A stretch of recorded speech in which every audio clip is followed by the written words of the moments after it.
do something a little bit different to my usual stuff, and I thought I'd show you my mineral and crystal collection. So in my bookshelf video, the part 1, you will have seen that I've got quite a few minerals and such decorated on my bookshelf. So I thought I'd show you some of the different ones in my collection and just give a little brief talk about each of them.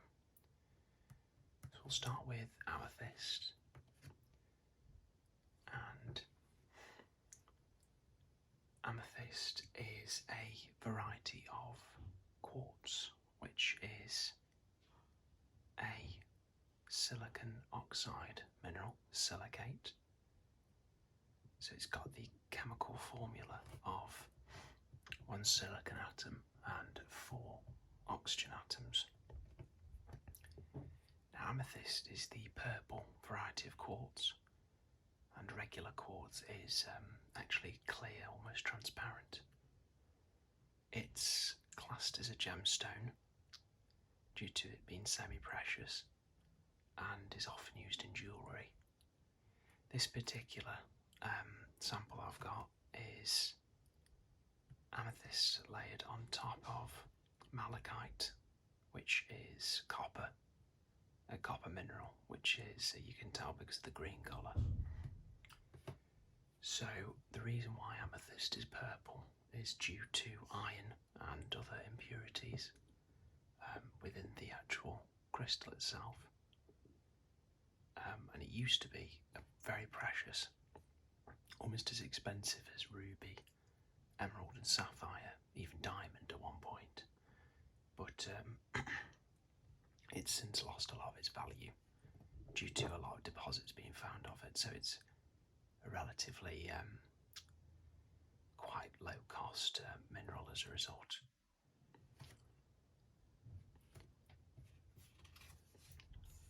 So next is black tourmaline, which is the black variety of the mineral tourmaline, which is actually a group of lots of different elements, which include boron, aluminium, iron and sodium, and it comes in lots of different colours. You can get black like this, but they also have green, red, or even light blue as well, and that's just due to the different elements that make it up. It having different amounts in, so the black one has quite high levels of iron in it, but when other elements are introduced, it changes the colour of it.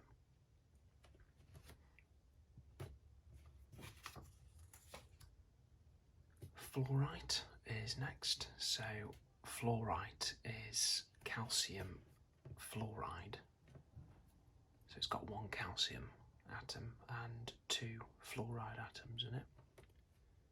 And this also comes in a wide variety of colours. So this one here has got some purple, it's also got some lilac-y pink, and some lighter colours as well. This side's rough, but this side here is polished. And the other colours that it can come in include yellow or green, pink as well, and pure fluorite, so even purer than this one. It's actually often used in hydrofluoric acid, which is a very corrosive acid that's used in industry to create computer chips. So inside your phones or inside any laptop or tablet, the actual small processors are often made using a special type of acid made from this particular mineral.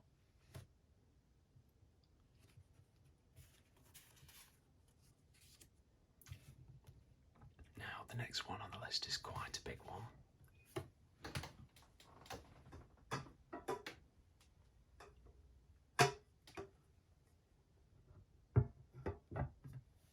This is galena.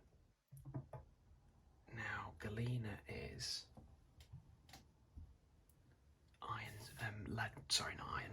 lead sulfide,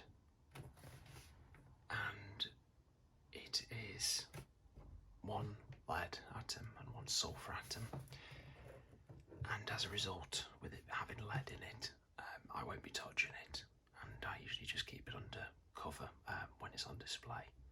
But as you can see, it's got silver sort of appearance, which is the lead. In fact, galena does actually contain small amounts of silver, usually about 0.5% of this will actually be silver, and it's the main ore of lead. So in ancient times, this was often melted down over wood fires to craft it into things like piping or other materials as well.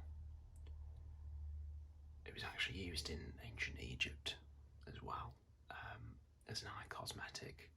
So they'd smear it on their eyes, a form of galena, and it would help to ward off insects that would cause disease, and also to reduce the glare of the sun in the desert as well. So it's almost like an early version of sun cream, in a way.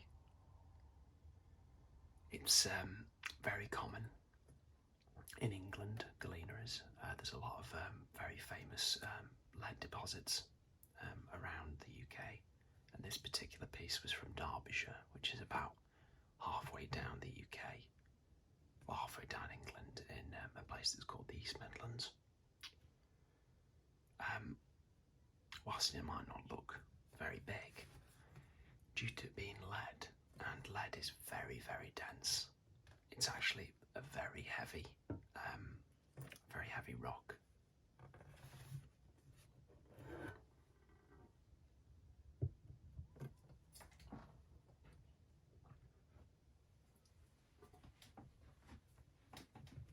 So next is hematite. So I've got a few different ones of this, different varieties.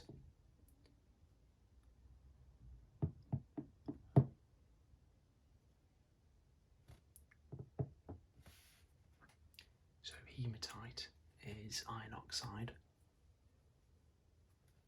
So it's 2 iron atoms and 3 oxygen atoms. And it's actually related to rust, because rust is also iron oxide. And hematite is an ore, a common ore of iron, alongside magnetite as well, which is a black mineral, much darker than any of these that I've got. So the different varieties show the different colours that hematite can come in. So this one is more reddy brown, as you can see, and resembles the colour of rust as well. But then there's also some parts where it's shinier and looks like metal. This piece is what's known as kidney hematite. So only part of it is kidney hematite, because these parts are more just regular uniform hematite, but these little bubbles here give it its name, and that's because it resembles almost like kidneys, the organs, especially on here, the little bubbles. And this one's a more darker one, so this is more grey and black, and there is some shininess on there as well.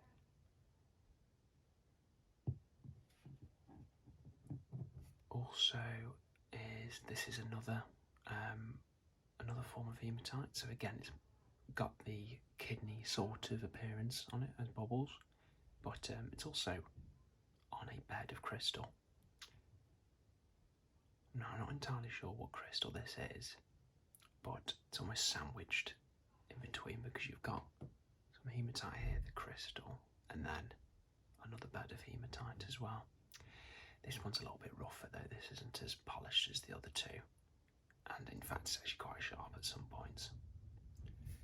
But the colours it comes in is, it goes from sort of dark grey and black to reddish brown as well. And due to it being a metal ore as well, with quite high amounts of iron in it, it's both quite heavy very cold to the touch as well, due to being a conductor, and it also conducts electricity as well, but just not very well compared to metals.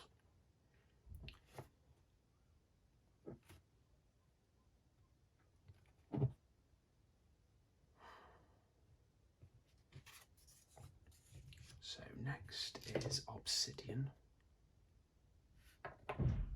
So obsidian is volcanic glass, which is made when lava from a volcano cools very rapidly, and it forms without any crystal growth, which leads to the glass appearance.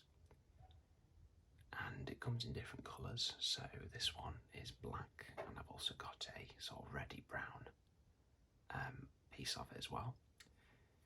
And this is actually a arrowhead that's been sharpened but blunted off as well, because it was very sharp when I first bought it, and I blunted it off because it'd be very dangerous otherwise. And it was often used in ancient times for arrowheads because of how sharp it is, but it's also currently used by some surgeons as a scalpel because of how sharp it is. Because it's a glass knife, it's often many times stronger and sharper than metal blades as well. But other than that, it's also used in jewellery as well. You can get small pendants with little bits of machined obsidian, but also even sculptures made out of obsidian as well. But it's a very hard material to work with because of how brittle it is, because it does shatter quite easily. This piece I've got is also smoothed off as well, because otherwise, with it being a form of glass, it can be very sharp and quite dangerous to handle.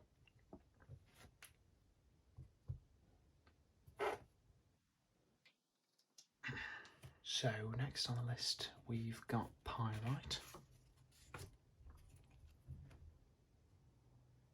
And pyrite is also known as fool's gold, and it is iron sulfide, so it's got one iron atom and two sulfur atoms. It's called fool's gold because of the fact that its appearance has a yellow sort of golden hue, and it was often mistaken for gold by gold prospectors in Europe, America, but actually in fact it's very different from gold, as it's only made up of iron, which is far less valuable. So it can occur in small little chunks, but also larger ones as well that are very uneven. But this particular one is what's known as cubic pyrite. So as you can see, this edge here is very cube-like, and whilst it's not a perfect cube, it definitely follows the style of a cube, but it is broken in some areas. But there's a mine in Spain near the town of La Rioja, and there are tunnels which you can visit, and in those tunnels there's lots of cubes of pyrite, but they're absolutely flawless. They look like perfect cubes, and they actually look fake when you first see them because of just how perfect they look, but that's because the molecules of iron sulfide fit perfectly into a cube shape. So they're very, very small, but when you build them up and lots of them group together, they form cubes. So the name pyrite actually comes from the Greek word for fire, and that's because pyrite, when you strike it with metal, it actually generates sparks as well, so that's where it got its name.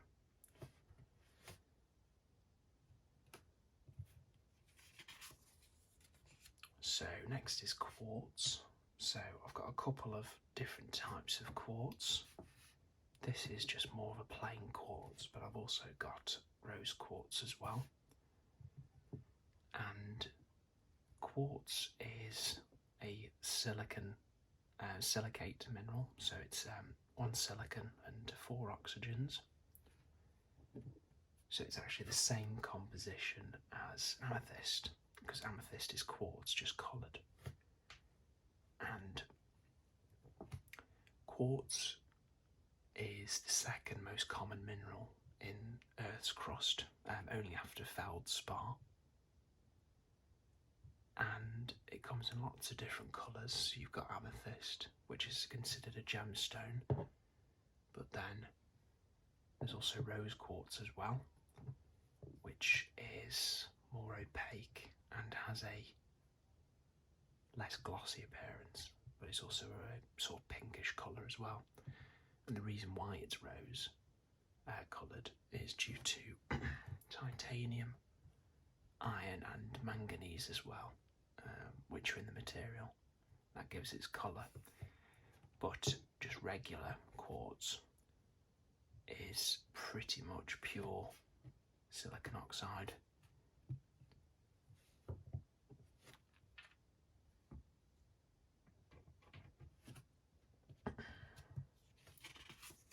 Next is selenite and desert rose.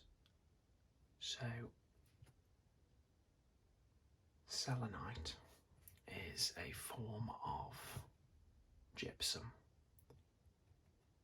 It's got quite a long chemical formula. So we've got one calcium atom, we've got one sulfur atom and 4 oxygen as well. And we've also got two lots of water molecules as well. So we've got 2 hydrogen and oxygen, and then 2 lots of that as well.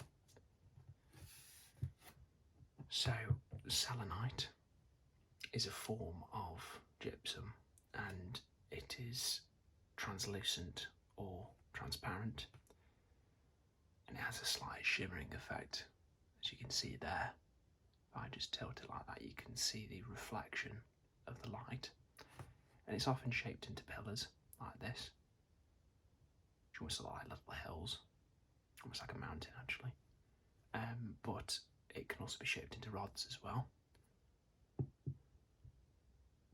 Also, this is a desert rose, and this is also another form of gypsum and very similar to selenite, but these are made up of tiny little plates of gypsum, and it forms together into a ball that resembles a rose. So these little discs are almost like petals of a rose.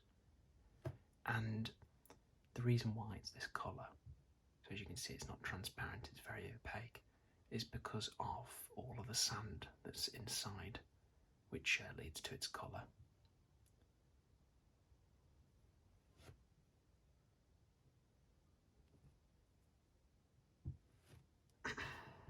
So there's just a couple left. So this is silicon, and this is pure elemental silicon, so this isn't a mineral. So it's literally just silicon that makes this up. And silicon is a non-metal, and it is located next to aluminium and phosphorus on the periodic table. And silicon is often used in computing actually. So pure silicon, much purer than this, will be cut into very, very small thin discs called wafers, which are then etched onto with special machinery to create processors that go into computers. And these silicon wafers can have hundreds of these processors on, and that acts as the brain of your computer. So silicon is arguably one of the most important elements for our modern world, especially with all the reliance on computers, because without this we wouldn't have what makes all our computers work. So even though it's quite shiny and looks like a metal, I mentioned it's not a metal, and it's not actually that heavy either. It's also not too cold to the touch, which shows that it isn't a good conductor, which means it isn't a metal. And silicon is responsible for silicate minerals, which make up about 90% of all the Earth's crust, pretty much so, which then makes silicon the second most abundant element in the Earth's crust, only after oxygen, which is the most. But by mass, silicon makes up about a third, nearly, of all of the Earth's crust.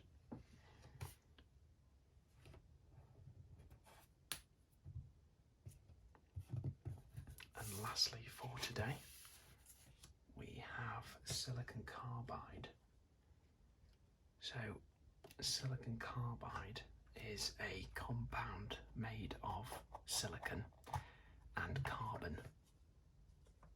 So I've got 3 pieces here. These 2 are a little bit smaller, but what silicon carbide is it's actually a very rare compound naturally.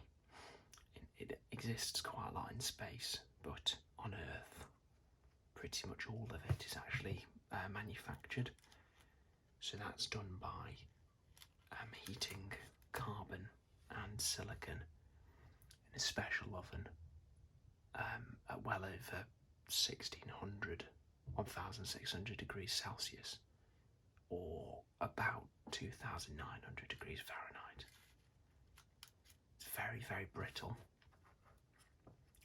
It's very easy to for the bits to flake off, but it's also very hard. It's very hard to actually scratch this because of how solid it is, and it's often used as an abrasive. So it's used in industry where high levels of friction are needed. So it's used in car brakes and also car clutches as well, because friction is needed a lot for them. But it's also used as the coating on top of skateboards and scooters as well, because of the high grip that they're needed for. So that's all of the minerals and crystals in my collection. So I hope you found it interesting. I'd probably say the favourite ones that I have currently are definitely the silicon and also the pyrite, just simply because of their appearance. I really like the metallic colour of the silicon, but then also the sort of shape and geometry of the pyrite as well. Thank you very much for watching. I hope it's been interesting to watch, and I hope you've learned a thing or two along the way as well. So I'll see you all for the next video. Take care.